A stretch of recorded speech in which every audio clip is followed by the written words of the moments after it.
Hi dear students, आज फिर से हम लोग UP board physics class 11th chapter 1 मापन एवं मात्रक का पार्ट 2 वीडियो लेकर आए हैं।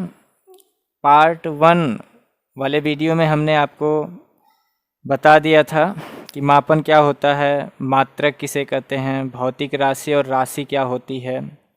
इन सब चीज़ों के बारे में हमने बातचीत किया था। साथ में हमने ये भी बताया था कि किसी भी भौतिक राशि को दर्शाने के लिए मूल रूप से किन दो चीज़ों की आवश्यकता पड़ती है, जिसमें उसका मात्रक आया था और संख्यात्मक मान आया था, और उनमें कैसा रिलेशन था मात्रक और संख्यात्मक मान में, वो भी हमने बताया था। तो वीडियो को आगे बढ़ाते हुए पार्ट 2 में हम आज बातचीत करेंगे बेटा कि जो मूल राशियां होती हैं और उनके मूल मात्रक, उसके बाद व्युत्पन्न राशियां, व्युत्पन्न मात्रक, पूरक मूल मात्रक, ये सब क्या है इसके बारे में बातचीत करेंगे। तो हेडिंग लगाते हैं, मूल राशियां। मूल राशियां, फंडामेंटल क्वांटिटीज। फंडामेंटल क्वांटिटीज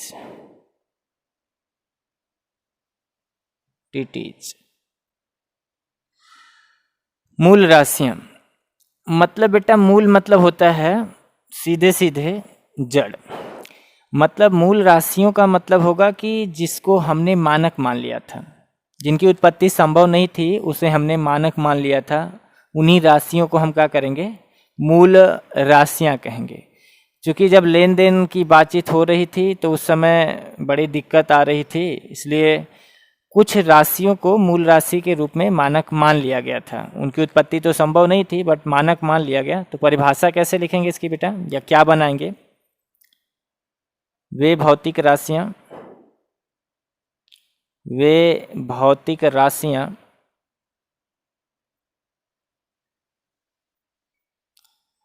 जिनकी उत्पत्ति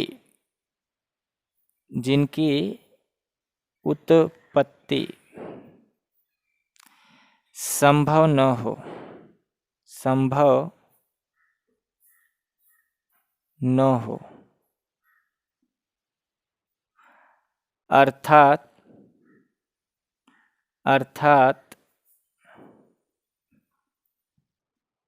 अर्थात जिन्हें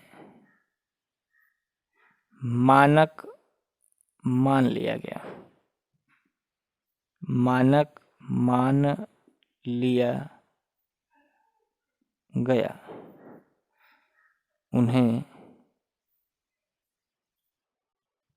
मूल राशियां कहते हैं। उन्हें मूल राशियां कहते हैं। तो बेटा प्रारंभ में मूल राशियों की जो संख्या थी वो 6 थी, और बाद में पदार्थ की मात्रा को भी ऐड करके मूल राशियों की संख्या 7 बनाई गई। मूल राशियां क्या हैं बेटा? वे भौतिक राशियां जिनकी उत्पत्ति संभव न हो, अर्थात जिन्हें मानक मान लिया गया था। जैसे जब चीज़ों को माप तौल किया जा गया था तो उस समय ये पता नहीं था कि 1 किलोग्राम कितना होगा या 1 मीटर कितने को कहते हैं। तो क्या किया गया कि इन्हें मानक मान लिया गया कि यदि 1000 ग्राम का होगा तो उसे 1 किलो कहेंगे, 100 मीटर का होगा, 100 सेंटीमीटर होगा तो 1 मीटर कहेंगे। इस तरह से चीज़ों को क्या किया गया, मानक मान लिया गया, और मानक मान के उन्हें बना लिया गया, तो उन्हें मूल राशियां कहते हैं। मूल राशियों की जो संख्या है बेटा, यहाँ मैं लिख दे रहा हूँ, मूल राशियों की संख्या अब 7 है। इस समय मूल राशियों की संख्या 7 है, की संख्या 7 है। ठीक है बेटा, मूल राशि की परिभाषा आपको उम्मीद करता हूँ समझ में आ गया होगा। इसके बाद बात करते हैं मूल मात्रक की। मूल मात्रक के। फंडामेंटल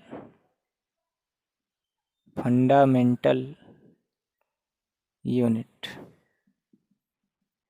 मूल मात्रक। ये क्या होता है बेटा?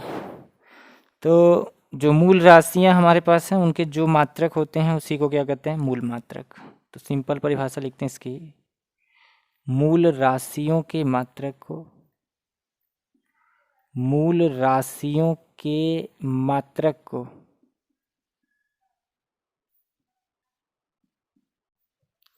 मूल मात्रक कहते हैं, मूल मात्रक कहते हैं, मूल मात्रक कहते हैं।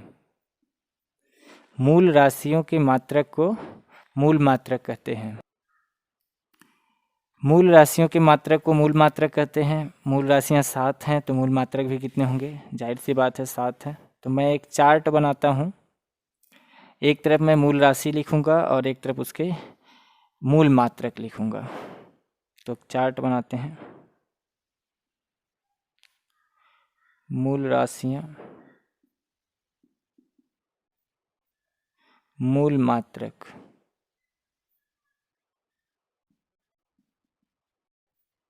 मूल राशियां और मूल मात्रक। तो बेटा मूल राशियां हमारे पास 7 हैं और मूल मात्रक भी 7 ही होंगे। याद कैसे करोगे इसको? देखो, एक ट्रिक होता है, वो भी मैं आपको बताऊंगा। फिलहाल मैं सबको 1 बाय 1 लिख रहा हूँ। द्रव्यमान, ये मूल राशि है, मूल राशि द्रव्यमान है। इसका जो मानक तैयार किया गया, किलोग्राम। बेटा क्या बनाया गया? Kilogram.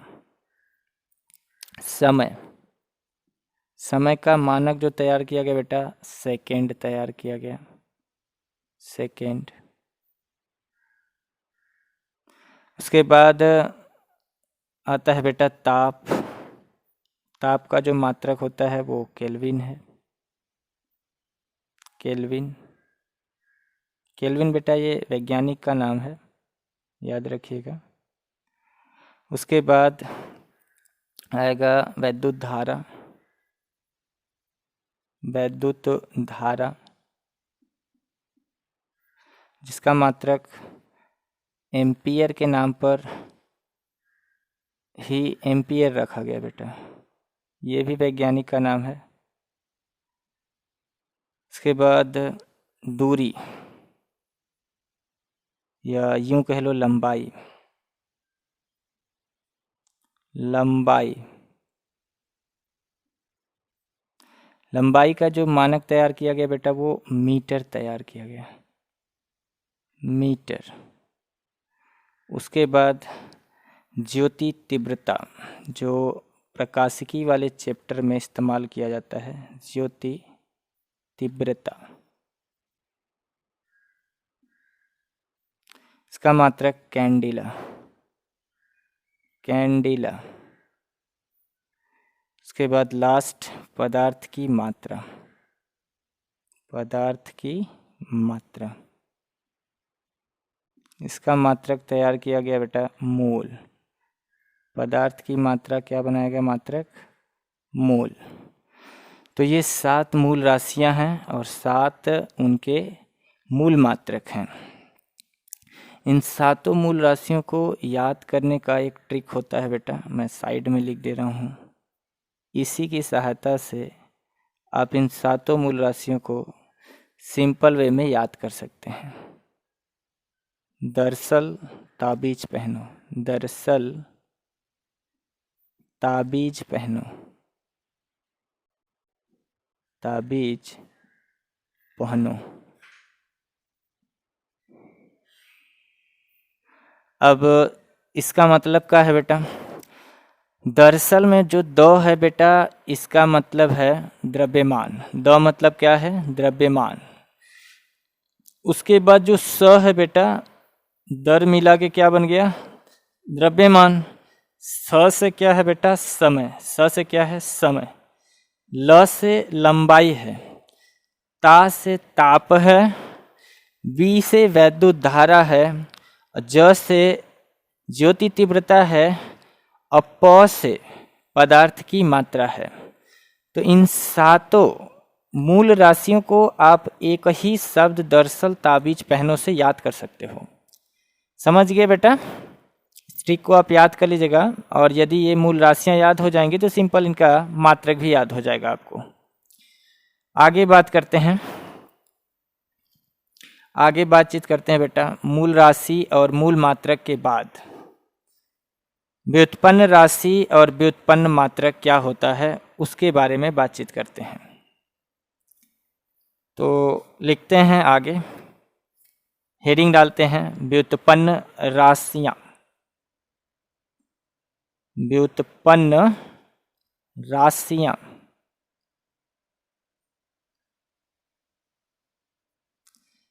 Derived unit, derived unit, derived units.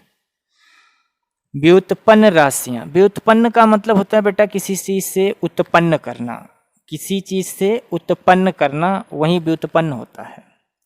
तो यहाँ पे व्युत्पन्न का मतलब क्या है बेटा कि हम जिन राशियों को मूल राशि की सहायता से उत्पन्न करेंगे, किसकी सहायता से? मूल राशि की सहायता से जो राशियां उत्पन्न होंगी उन्हें क्या कहते हैं? व्युत्पन्न। देखिए परिभाषा लिख रहे हैं कि वे भौतिक राशियां, वे भौतिक राशियां जो मूल राशियों की सहायता से, मूल राशियों की सहायता से उत्पन्न की जाती हैं, उत्पन्न की जाती हैं, उन्हें व्युत्पन्न राशियां कहते हैं। व्युत्पन्न राशियां कहते हैं।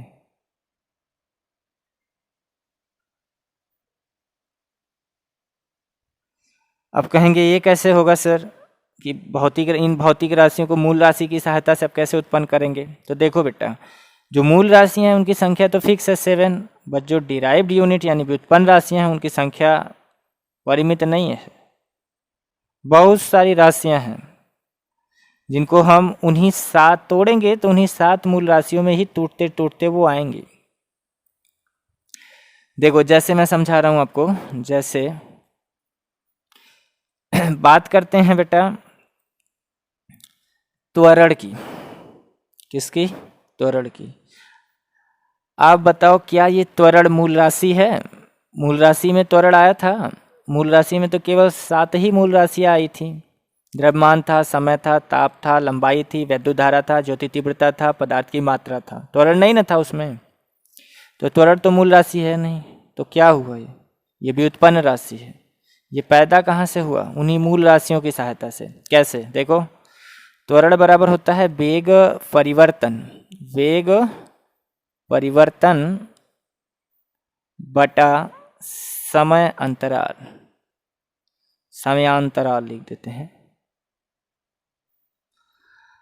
अब इसमें समय जो है ये तो मूल राशि है, लेकिन क्या वेग मूल राशि है? जी नहीं। इसका मतलब वेग यदि मूल राशि नहीं है तो कैसी राशि है? व्युत्पन्न राशि है। तो वेग को पुनः तोड़ेंगे, क्या आएगा? विस्थापन। वेग बराबर होता है बेटा विस्थापन बटा समय अंतराल। वेग बराबर होता है बेटा विस्थापन बटा समय। ये पहले से समय अंतराल एक नीचे दिया है और वेग को जब आप तोड़ेंगे तो आ जाएगा विस्थापन बटा समय। वेग परिवर्तन का मतलब होता है बेटा अंतिम वेग माइनस प्रारंभिक वेग। फिलहाल हम व्युत्पन्न राशि की बात कर रहे हैं, तो यहाँ पे हम अंतिम वेग माइनस प्रारंभिक वेग ना लिखकर उस राशि को केवल दिखा रहे हैं। तो वेग बराबर हो जाएगा विस्थापन बटा समय, और समय एक नीचे पहले से दिया रखा है। तो एक समय दे रखा है और वेग को तोड़ने पर एक समय आ रहा है, तो ये हो जाएगा बेटा विस्थापन बटा के समय का स्क्वायर, समय का स्क्वायर। विस्थापन बेटा एक प्रकार की दूरी होती है, हालांकि दोनों में अंतर होता है, बट जनरली विस्थापन और दूरी को हम जो यूनिट्स होते हैं इनके वो जनरली मीटर ही होते हैं। तो विस्थापन और समय एक तरह से देखा जाता है ये मूल राशियां हैं, और इन दोनों का जब आप भाग दे रहे हो इन दोनों को तो एक नई राशि पैदा हो रही है जिसको हम क्या कह रहे हैं, त्वरण। तो ये त्वरण किससे पैदा हो रहा है, इन्हीं दो मूल राशियों से। तो त्वरण मूल राशि हुआ या व्युत्पन्न राशि, तो त्वरण व्युत्पन्न राशि होगा, समझ पाए। उसी तरह वेग की बात करें तो वेग जो पैदा हो रहा है बेटा वो भी विस्थापन बटा समय से पैदा हो रहा है। वेग कहाँ से बन रहा है, विस्थापन बटा के समय से, विस्थापन बटा के समय से। समय भी मूल राशि है, विस्थापन को एज ए दूरी यानी लंबाई ट्रीट करेंगे, मानेंगे। तो ये दोनों मूल राशियां हैं। अब जब दो मूल राशियों को आप भाग दे रहे हो तो एक नई राशि पैदा हो रही है जिसको हम क्या कह रहे हैं, व्युत्पन्न राशि। इन दोनों से मूल राशियों से इसको उत्पन्न किया जा रहा है, तो ये व्युत्पन्न राशि हो जाएगी। तो व्युत्पन्न राशियों की संख्या बहुत ज़्यादा है बेटा। तो फॉर एग्जाम्पल के लिए आप 2-4 का नाम बता सकते हो, मैंने समझा भी दिया कि इन्हें व्युत्पन्न हम क्यों कह रहे हैं। तो जैसे में आप लिख सकते हैं, आपका त्वरण हो गया, वेग है, इसके बाद क्षेत्रफल आ जाएगा, आयतन है, घनत्व है। ये सारी की सारी जो भौतिक राशियां हैं ये मूल राशियों की सहायता से उत्पन्न की जा रही हैं, इसलिए ये कैसी राशियां होंगी, व्युत्पन्न राशियां होंगी। तो इनके भी कुछ न कुछ मात्रक होंगे, इन्हें भी तो कुछ न कुछ मात्रक में हम मापेंगे। तो व्युत्पन्न मात्रक क्या होगा उसके बारे में भी बात कर लेते हैं बेटा। तो हेडिंग डालते हैं व्युत्पन्न मात्रक, डिराइव्ड यूनिट्स, व्युत्पन्न मात्रक। ये व्युत्पन्न मात्रक क्या होगा बेटा, तो व्युत्पन्न राशियों के मात्रक को व्युत्पन्न मात्रक कहते हैं। व्युत्पन्न राशियों के मात्रक को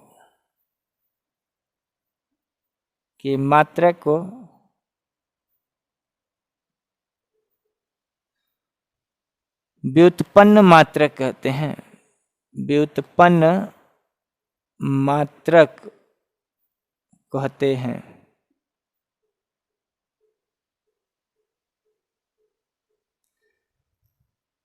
या इसकी परिभाषा से भी बना सकते हैं कि मूल मात्रकों की सहायता से जो मात्रक उत्पन्न किए जाते हैं उसे व्युत्पन्न मात्रक कहते हैं।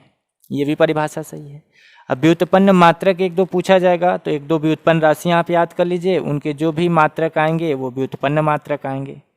जैसे वेग का यदि मात्रक आपसे पूछा जाए तो आप बताएंगे मीटर बटा सेकेंड, मीटर बटा सेकेंड। कैसे, देखो ये जो मैंने वेग लिखा है विस्थापन बटा समय, विस्थापन को एज ए दूरी ट्रीट करते हैं, तो विस्थापन का जो मात्रक आएगा वो मीटर आएगा, आएगा कि नहीं जी।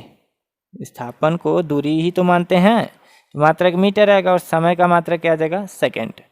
तो जो वेग का मात्रक आएगा वो क्या होगा, मीटर बटा सेकेंड। तो मीटर बटा सेकेंड व्युत्पन्न मात्रक है। मीटर बटा सेकेंड स्क्वायर ये त्वरण का मात्रक है, और कैसा मात्रक है, व्युत्पन्न मात्रक। समझ रहे हैं। जैसे देखो ये त्वरण बराबर है, ये त्वरण बराबर आया है विस्थापन बटा समय स्क्वायर। विस्थापन का जो मात्रक होगा वो मीटर आ जाएगा, और समय का जो मात्रक होगा वो सेकेंड होगा। सेकेंड पर 2 घात हो जाएगा क्योंकि सेकेंड समय का स्क्वायर है। तो मीटर बटा सेकेंड स्क्वायर त्वरण का मात्रक आ जाएगा। क्षेत्रफल का मीटर स्क्वायर, आयतन का मीटर क्यूब। यदि एमकेएस में नापते हैं तो ये सब जो भी व्युत्पन्न राशियां हैं उनके जो भी मात्रक आ रहे हैं ये सब के सब व्युत्पन्न मात्रक हैं। ऐसे और भी मात्रक होंगे इत्यादि आप लिख सकते हो। आगे बात करते हैं बेटा मूल राशि, मूल मात्रक, व्युत्पन्न राशि और व्युत्पन्न मात्रक के बाद बातचीत करने के बाद बात करते हैं पूरक मूल मात्रक की, पूरक मूल मात्रक की।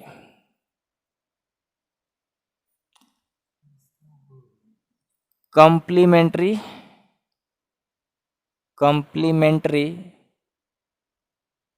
Fundamental unit, fundamental units.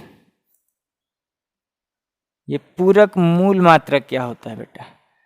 तो पूरक मूल मात्रक जो कोड है बेटा, कोड का जो भी मात्रक होता है और घन कोड का जो मात्रक होता है, इन्हीं दोनों को हम पूरक मूल मात्रक मान लेते हैं, क्योंकि इन्हें मूल मात्रक की श्रेणी में नहीं रखा गया। तो परिभाषा सिंपल ही लिख लेंगे, कोड का मात्रक रेडियन एवं घन कोड का मात्रक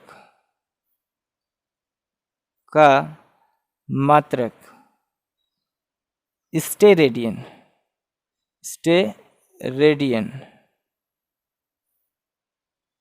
को पूरक मूल मात्रक कहते हैं, पूरक मूल मात्रक कहते हैं, मूल मात्रक कहते हैं। ठीक है बेटा, तो चैप्टर 1 में इतनी ही चीज़ें दी गई थी